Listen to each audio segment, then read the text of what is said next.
శ్రీశైలం పీఠాధిపతులైనటువంటి రామారావు గారికి,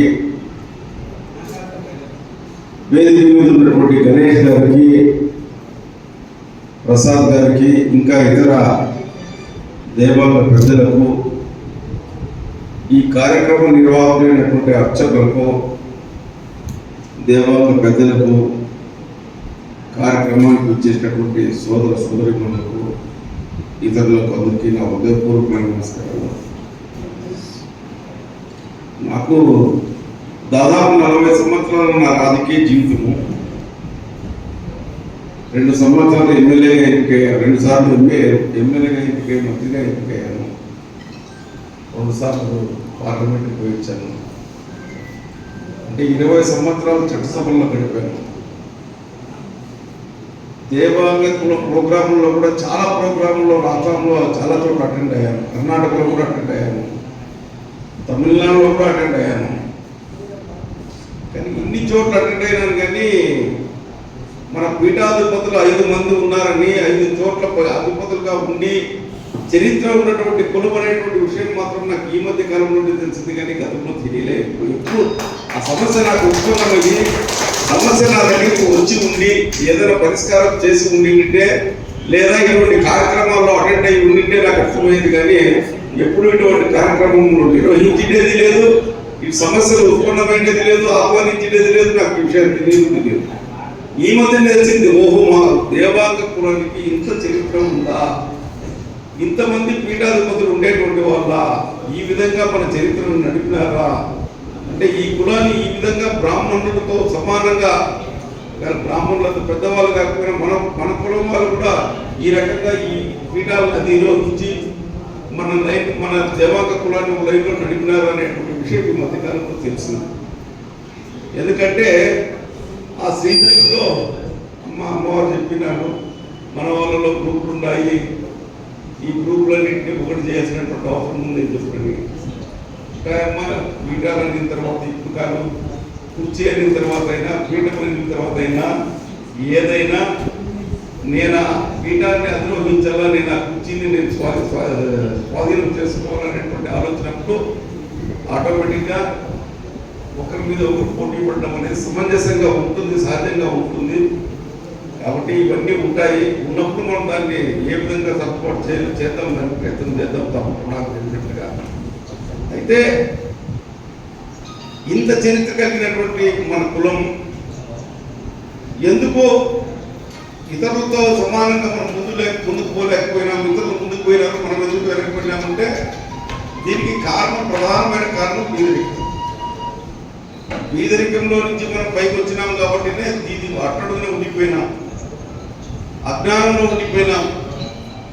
మనం ఎప్పుడైతే పిల్లల్ని వృత్తిపరంగా బాగా సాధించుకుంటూ వచ్చినాం, ఈ ప్రపంచానికే నాగరికతను నేర్పించేటువంటి కులాలు ఏమైనా ఉన్నాయంటే, ఒకప్పుడు అడవిలో ఆకులలో కట్టుకుని బ్రతికినటువంటి మానవ జన్మకు నాగరికత నేర్పించేది ఎవరంటే మన చేనేత వాళ్ళు.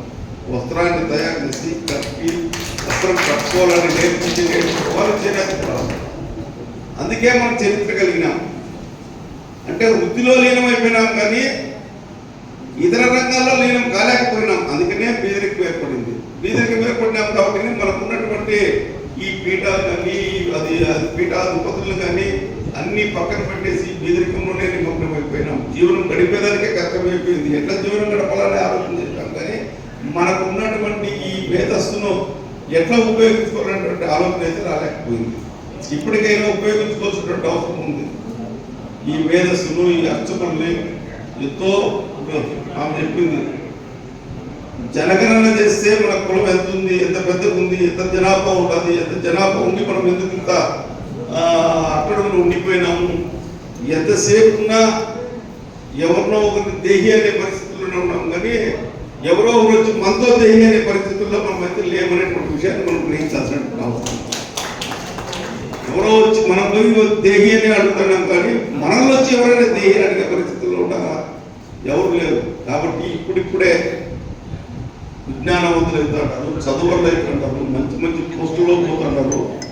ఈ మధ్య కాలంలోనే రాష్ట్రంలోనే మంచి దేవాలయాలు మంచి చదువులు అయ్యి 10th క్లాస్లో పాస్ అయ్యి మంచి ఉత్తీర్ణత కలిగినటువంటి వాళ్ళకు రాష్ట్రంలో మంచి విజయవాడలో ఒక ప్రోగ్రాం పెట్టి బాగా సక్సెస్ఫుల్గా ముందుకు తీసుకెళ్ళాము. అంటే మేమేదో ఘనంగా ఇచ్చి ఫైనాన్షియల్గా ఆదుకొని మన పైకి తీసుకురావాలనే ఉద్దేశం కాదు. ఇటువంటి కార్యక్రమాలు నిర్వహించే దాని నుంచి ఇతర విద్యార్థుల్లో కూడా ఇతర దేవాలయంలో కూడా మన పిల్లల్లో కూడా ఆ ప్రేరణ కలుగుతుంది అని నన్ను కూడా విజయవాడకు పిలిపిస్తారు. మన పెద్దలందరూ గౌరవిస్తారు, మన పెద్దలందరూ స్వాగతిస్తారు, మన పెద్దలు మనం గౌరవించి మనకి విధమైనటువంటి సత్కారాలు చేస్తారు అనేటువంటి ఒక ఆలోచన రావాలనేటువంటి ఉద్దేశంతో ఇటువంటి కార్యక్రమాలు నిర్వహించినాం. కాబట్టి ఇంకోటి మనం ఆలోచన చేస్తే ఎందుకు ఇతరులు విజ్ఞానవంతులైనారు, మనం ఎందుకు విజ్ఞానవంతులు వాళ్ళతో సమానంగా పోలేకపోయినాము అంటే, ఉదాహరణకు నేను ఒక విషయం చెప్తాను. నేను రాజకీయాలకు ఎంటర్ అయినప్పుడు నాకు రాజకీయాల్లో పోనామన్నారు. నాకే పూర్వీకులు ఎవరు, మా తండ్రి గారు కానీ మా తాతగారు కానీ లేదా మా బంధువర్గంలో ఎవరు కూడా రాజకీయాల్లో లేరు. నేను రాజకీయాలకు వచ్చిన తర్వాత ఓనామాలు మొదలు పెట్టాను నేర్చుకునేటువంటి. ఇప్పుడు నేను ఒకరికి సమాధానం చెప్పగలిగే స్థాయికి నేను వెదగలిగినాననేటువంటి విషయాన్ని మీకు ఎవరన్నా వచ్చి ఏదైనా ప్రశ్న చేస్తే నేను తప్పకుండా సమాధానం ఇవ్వగలిగే స్థాయికి ఎదగలిగినానంటే ఎప్పుడైతే ప్రజల సమస్యలు మనం తెలుసుకున్నామో, ఎప్పుడైతే ప్రజల సమస్యల ద్వారా మనము విజ్ఞానాన్ని పెంచుకున్నామో, ఆ ప్రజల సమస్యలకు సమాధానం చెప్పగలిగినామో, ఆ రోజు మనకు ఆటోమేటిక్గా రాజకీయ లక్షణాలు మనలో ఏర్పడతాయనేటువంటి విషయాన్ని మనం ఆలోచన చేసుకోవాలి. అదేవిధంగా ఈరోజు మన అర్చకులు ఉన్నారు, కానీ మనం అర్చకులుగా మనం వాళ్ళు ఉపయోగించుకోలేకపోయినాం. ఎందుకు? పేదరికం. ఏదైనా కానీ పూర్వకాలంలో ఏ విషయానికైనా కానీ మనం పోయి బ్రాహ్మణుల దగ్గరికి పోయేవాళ్ళం. మా పాప చదువుకుంటా ఉంది, ఎందుకో చదువులో ఏ రకం కారణం ఏమో చెప్పండి, నేను బ్రాహ్మణుల దగ్గరికి పోయేవాళ్ళం. లేదా ఒక పెళ్లి కార్యక్రమం అంటే బ్రాహ్మణుల దగ్గరికి పోయేవాళ్ళం. లేదా ఇంకా ఏదైనా ఆరోగ్యం బాగాలేకపోతే కూడా డాక్టర్ దగ్గరికి పోయలేదు. ఎలా మా పాప 6 నెలల నుంచి ఎందుకు